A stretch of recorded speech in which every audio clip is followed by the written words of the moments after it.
ફરિયાદો થાય મોટી ફરિયાદો પછી માટે જનતા ઉપર આપણે જનતાને દારૂના અડ્ડા ઉપર રેડ કરી તો કાર્યકર્તાનું સન્માન કરવું જોઈએ. હું તો સન્માન કરું, પણ આ તો સન્માન તો દૂર એને એટ્રોસિટીમાં આપણે કેસ કરાવડે. એટ્રોસિટીમાં ફરિયાદ થાય છે ને ઈ જ સેકન્ડે ઉપડી જાય છે એટ્રોસિટીમાંથી. એસપી શ્રીને લેખિતમાં આવે છે સાહેબ મને કોઈ એટ્રોસિટીમાં ફસાવવાની કોશિશ કરે છે. સાહેબ એટ્રોસિટીનો દલિતો એસટી એસસી સમાજ માટેનો કાનૂન વ્યવસ્થા છે, એને પ્રોટેક્શન માટે. આવી રીતે સુપ્રીમ કોર્ટ સુધી જાય છે એટ્રોસિટીના કેસમાં ફરી એમ કે સુપ્રીમ કોર્ટ કે ભાઈ આ ખોટો છે, આ ખોટો છે, ખોટો છે, કાયદો ઉલટો બનાવી દેશે એમનો સમાજ. તો એ સમાજને પણ કેટલું નુકસાન છે. બીજું કે આ વસ્તુ થયા પછી ધરપકડ કર્યા પછી આયો હાજર ન રહી, મરજી પડે ત્યારે આયોની મીટિંગ આવી જાય. આયોની દીકરી હોત તો શું થાય? એસપી ની દીકરી હોત તો ત્યાં એટ્રોસિટીમાં તો બહુ દુઃખદ કહેવાય યાર. અને કોના ઈશારે થાય? તમે ભાજપનો કયો નેતાજી મને ફોન કરો, હું કહી દઉં એને. હમણાં તમારી પગે પડીને તમને કહી દે ભાઈ એને છોડી દો. આવી રીતે ચાલશે. અને બીજી વસ્તુ કે જે બ્રાહ્મણ સમાજનો યુવાને આપઘાત કર્યો છે, 18 નામો છે સુસાઇડમાં, 16 નામો ભાજપ વાળા છે, એક ધરપકડ નથી થતી. અને આ એટ્રોસિટીમાં રાતોરાત તો કાયનાત બેનની ટીમને ધરપકડ કરી લે છે, ખુલ્લેઆમ બોલે છે પેલા લોકો. એટલે કાનૂન શું? આપણે કાનૂન શેના શપથ લઈએ? 30 વર્ષની ભાજપની સરકાર હોય તો એનો મતલબ નથી કે આપણે કાર્યકર્તા બની જઈએ. મારે એસપીસી ને એ જ કેવું છે. તે દિવસે મેં એસપીસી ને ફોન કર્યો છે કે ઈશુદાનભાઈ હમણાં 2 મિનિટમાં તમને જવાબ આપું, 2 મિનિટમાં જવાબ આપું. આ શું થઈ ગયું? શું 2 મિનિટમાં આપણે જવાબ આપીએ? એની ધરપકડ કરીને ખોટી ફરિયાદ કરી દીધી. અને આજે 11 વાગે થવાનો, જો 3 વાગે થવાનો, આયો હાજર નથી થતો. અને દર વખતનું છે મરજી પડે ત્યારે જયારે કોઈ સામાન્ય જનતા હોય એટલે આયુને ગુમ થઈ જાય. તમારે ભાજપનો નેતાને ધરપકડ થાય આયુ હાજર ન રહ્યો જોઈએ, બીજે દિવસે બદલી કરી નાખે ડાંગમાં. તમારો ભાજપ આ તમારો શબ્દ થોડો વ્યાજબી નથી લાગતો. હા તો સાહેબ તમે મને કહો. મને ઓળખો કદાચ નહીં ઓળખો, પણ હું આપને ઓળખું છું. આજે તમારો શબ્દ છે કેટલી પીડા હશે? અમે આપની પીડાને અમે સમજી શકીએ છીએ, પણ આજે તમારો જે પછી રાજકીય પાર્ટીનું નામ લો છો ને, એટલીસ્ટ મારી સામે તો આજ નહીં. કેમ કે તમારો શબ્દ એ થોડો ગેરવ્યાજબી લાગે છે. હું શું કહું સાહેબ, તમારી પાર્ટી આપ તો બિલકુલ ભણેલા ગણેલા, આપ તો બિલકુલ અનુભવી છો. આ શબ્દ થોડો ગેરવ્યાજબી છે. સરકારી કર્મચારી સાહેબ તમે ખાલી શબ્દ ગેરવ્યાજબી લાગ્યો હોય તો એક પ્રતિષ્ઠિત ડોક્ટર જેને એપોઇન્ટમેન્ટ માટે 2 દિવસ લાગે છે, બરોબર, ઈ બેન પ્રજા માટે થઈ અને દારૂના અડ્ડા પકડાવે છે અને સન્માન કરવાની જગ્યાએ એને જેલમાં નાખીને પછી જેલમાં રહી એવા ષડયંત્ર કરે તો કેટલું ખોટું લાગતું હશે?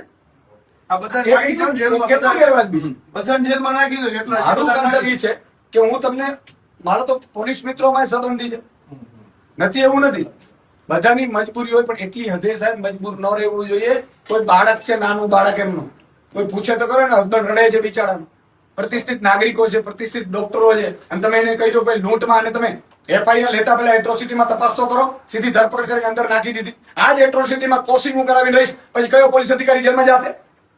અને બીજું કોર્ટનો વિષય છે, એ તમને કહું છું, તમને ઈ કાનૂન આવી જાય સાહેબ. રાજકોટ સાહેબ, મારું કહેવાનું છે થોડીક માનવતા રાખીએ અને એસપી શ્રીની જવાબદારી બને, ડીએમ કલેક્ટર શ્રીની જવાબદારી બને કે એના જિલ્લામાં આવું ન થાય. કલેક્ટર શ્રી, કલેક્ટર ઉપરાંત ડીએમ છે, ડિસ્ટ્રિક્ટ મેજિસ્ટ્રેટ.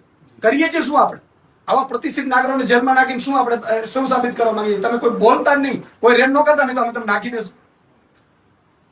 બહુ અધિક ચોક્કસ આપની લાગણી જે છે હું એસપી સાહેબ આવશે એની સમક્ષ મૂકીશ, અને જે કંઈ બી છે આપના જે બી શબ્દો છે, જે બી લાગણી છે, અને આપની જે કોઈ બી રજૂઆત છે એને હું સાહેબ શ્રી સમક્ષ ચોક્કસથી મૂકીશ. આઈઓને કહેજો હાજર રહીએ તો આઈઓ હાજર ન રહ્યો તો પર્સનલી દુશ્મની આઈઓ સાથે થઈ જશે અને એની જિંદગીમાં નોકરી કરવાનો લાયક નહીં રહેવા દઈએ. અને આ બધા ચાલુ છે હજી પાછા અમે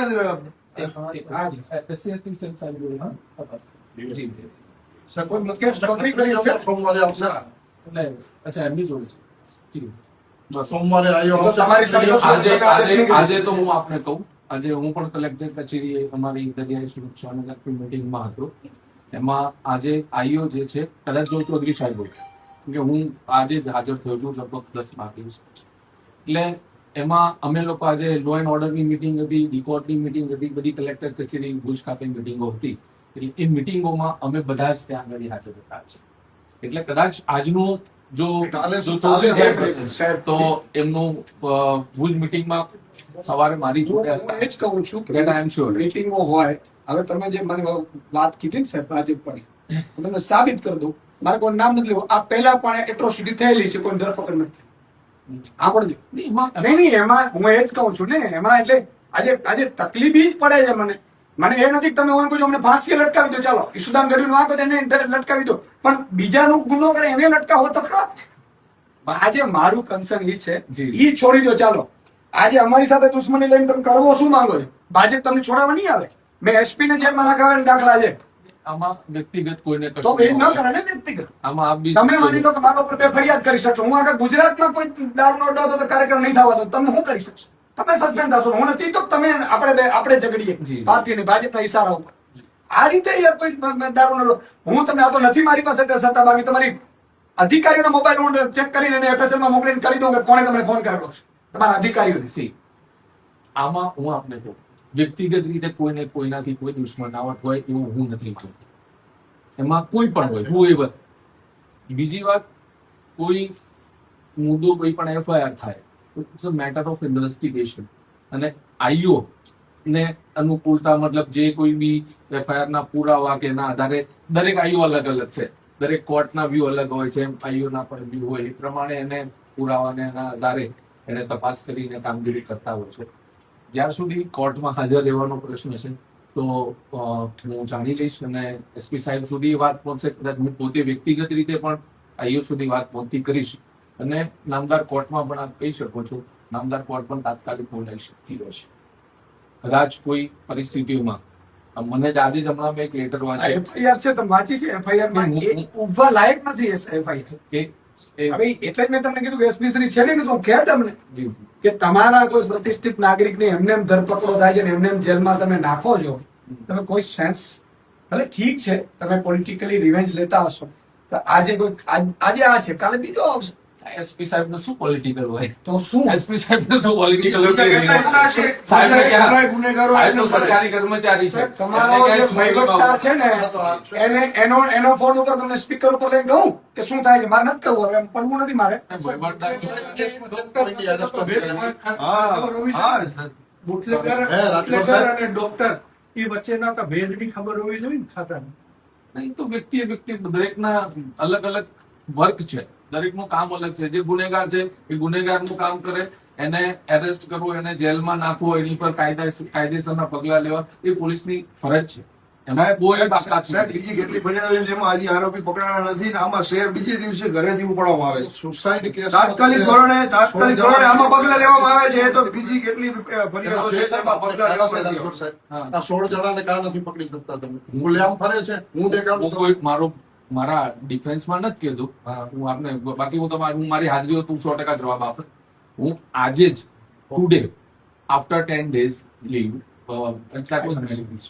આવ્યો છું ને આજે સવારે સીધો કલેક્ટર કચેરી મીટિંગમાં ગયો. અત્યારે મારા એસપી સાહેબ હતા તો 100% આપના દરેક પ્રશ્નોનો જવાબ આપતા. બિહાફ ઓફ એસપી સાહેબ આઈ એમ હિયર. આપની જે લાગણી છે આપની જે રજૂઆત છે ચોક્કસથી હું અમારા સાહેબ સુધી પહોંચતી કરીશ. 3 દિવસ પહેલા અમારા બ્રહ્મ સમાજના આગેવાનો બધા આવીને મળી ગયા છતાં ખુલ્લેઆમ ફરે છે. આજે એમણે કીધું હતું કે 2 દિવસમાં બધા એરેસ્ટ થઈ જશે. આ એસપી સાહેબે કીધું હતું. આજે સાહેબ 5મો દિવસ છે કોઈને એરેસ્ટ નથી કર્યા તમે અને ખુલ્લેઆમ ફરે છે બધા. એ બી પણ હવે સાહેબ મારી એ રિક્વેસ્ટ છે કે આ FIR તો અમે કોશિંગમાં જશું પણ અમારી FIR આવશે એ FIR તમે લેજો પછી એવું ન કહેતા કે અરજી આપી દો. હું કોઈને છોડવાનો નથી ઓફિસરને પણ નહીં ને તમે ડેટા સાથે કરી દો બિલકુલ એમાં બરાબર. અને આઈઓ ને તમે સૂચના તમે તો કહે કે તમે સેમ છો નહીં આફ્ટર સી હા. બિહાફ ઓફ એસપી સર હું સાંભળું છું આપને તો હું ચોક્કસથી આયોગના ધ્યાને મૂકીશ. એ મારી નૈતિક ફરજ છે. ઓફિશિયલ તો જે ડ્યુટી છે એ મારી નૈતિક ફરજ છે. જજ સાહેબે કીધું છે સોમવારનો પહેલો કેસ અમે લેશું તમારો. તો તો જજ સાહેબે ત્યાં કીધું. સુધીમાં બાકી મેં મોટા ભાગે ઘણી જગ્યાએ સિટીમાં ને સાહેબ, નોકરીઓ મારી કરી નોકરી છે. ખબર છે તમારો કે જજ ઉપયોગ છે સાહેબ ને આ લોકો ભૂલ કરે છે તમે ઉપયોગ ન થાવ કારણ કે ઈશ્વરનો ડર રાખો નહીં અને ચોક્કસ અને કોઈ રાજા હરિશ્ચંદ્ર હોત ને તો